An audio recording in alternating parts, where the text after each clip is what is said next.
The Union class is regarded as the yardstick against which all other dropships are measured.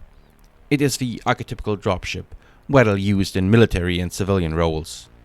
If you see someone mentioning a dropship without adding a class, it is a safe bet that a Union class is meant. Well armed and armored, this spheroid craft can deliver a force of BattleMechs together with their MechWarriors, technical support crew, and aerospace support into the hottest landing zone. Capable of carrying 12 Mechs and 2 aerospace fighters, the standard Mech company included 1 air lance under classic SLDF doctrine, it is small enough for use in raids, but powerful enough to be taken seriously in larger scale operations. The small but numerous and also more cost efficient and easier to manufacture Union class weathered Lostech throughout the succession wars far better than almost all other vessels, and has been in continuous production ever since its inception. The compact 3,500-ton Union class contains a number of design features not found on any other craft. The Union's interior consists of 3 main sections.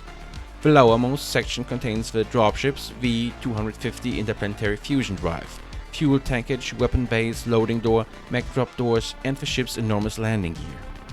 Leading up from the loading door is a heavily reinforced ramp that spirals up around the outside of the engine core and leads to the lower mech bay. The middle section of the dropship consists of 2 mech bays. The lower mech bay is cavernous with walls lined with 4 mech cubicles, doors leading into the 2 aerospace fighter bays, entrances to the 4 drop chutes, and storage for repair pods and ammunition. The drop chutes, located below the 2 mech bays, can deploy a lance of mechs while the craft is in space or atmosphere. A set of plates covers the ramp entrance in the floor, making an airtight seal between the bay and the ramp area when closed. In the center of the ceiling is a large circular opening to the upper mech bay. Though a skilled pilot could use this opening to get his mech to the upper bay, its real purpose is to provide access to the lifting and repair equipment located there. Normal passage between the bays is by a heavy elevator located in the drop chute. The upper mech bay is also quite large. 8 BattleMech cubicles line the walls of the bay and open onto a large circular walkway, 50 meters in diameter. A trio of large cranes mounted in the ceiling of the upper bay enables crews to make extensive repairs in the field. These cranes can also be used in the lower bay via a massive hatch in the deck. The Union, while not as heavily armed as assault dropship, carries a formidable array of weapons. The semi-automated weaponry is significant enough to defend the ship from light ground forces and to give single-impaired aerospace fighters pause. The bulk of its firepower is provided by 6 LRM-20s, backed up by 5 large lasers and 3 PPCs.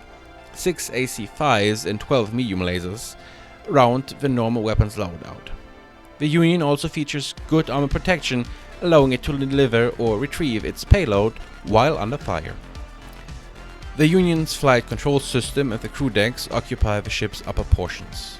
The command and control facilities aboard a Union class consists of a tactical operations room, TOR, sufficient to operate as a coordination point for smaller land-size combat transport.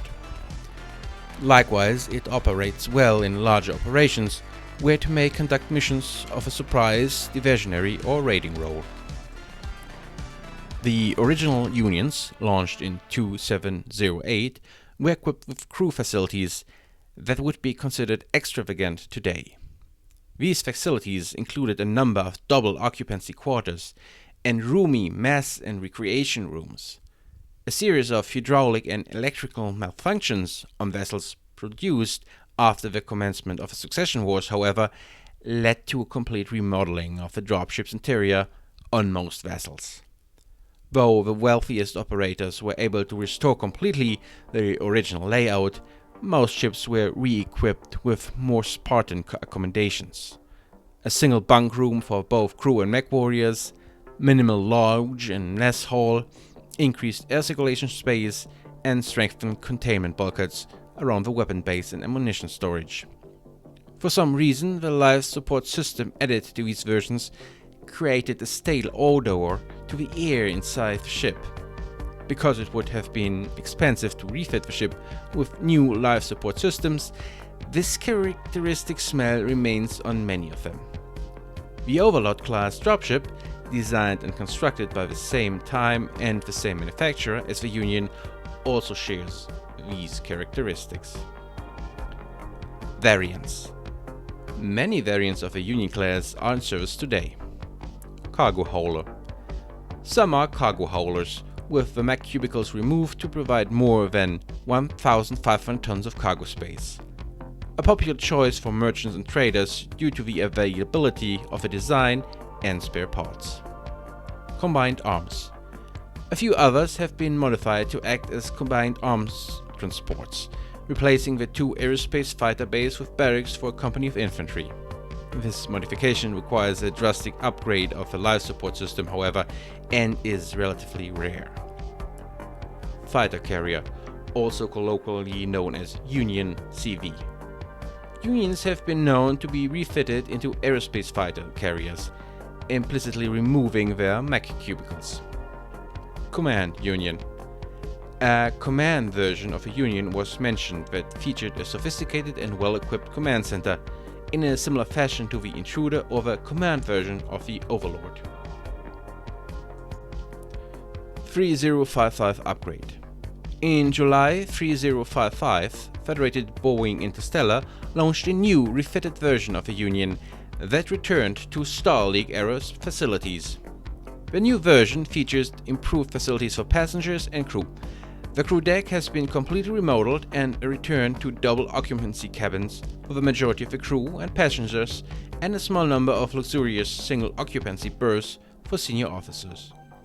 Federated Boeing also replaced the underpowered air filtration unit on the new craft, using one more appropriate to the Union's size and complement, a minor operation that had already been carried out on many older individual Unions. The weaponry is also upgraded, trading the 6 autocannons for 3 Gauss rifles, switching to ER-PPCs and lasers, and adding Artemis 5 FCS to the LRM launchers.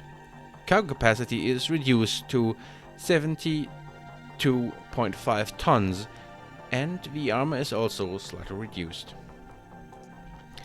Giat era upgrade.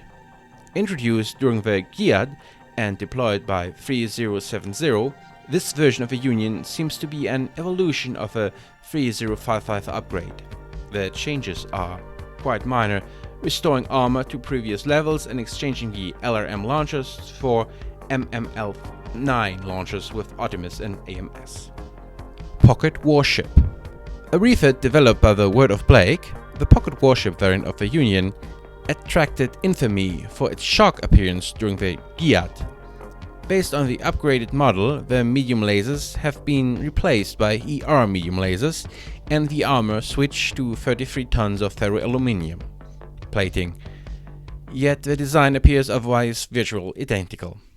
It's only when the bow-mounted AR-10 launchers fire that the difference becomes apparent. The mech bays were gutted to provide the space required for the capital missile launchers and 4 Killer Whale, 6 White Shark, and 10 Barracuda missiles. The fighter bays are retained, while 2 small craft bays have been added to carry 4 squads of battle armored troops for boarding operations. Danais Trojan. The Danais was based on the Union-class dropship, albeit slightly smaller.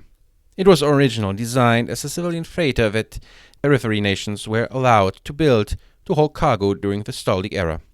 A militarized variant of the ship was the Trojan blockade runner. The Danais Trojan is very similar to the Union, and some vessels have deliberately pretended to be Union-class vessels to scare off potential attackers.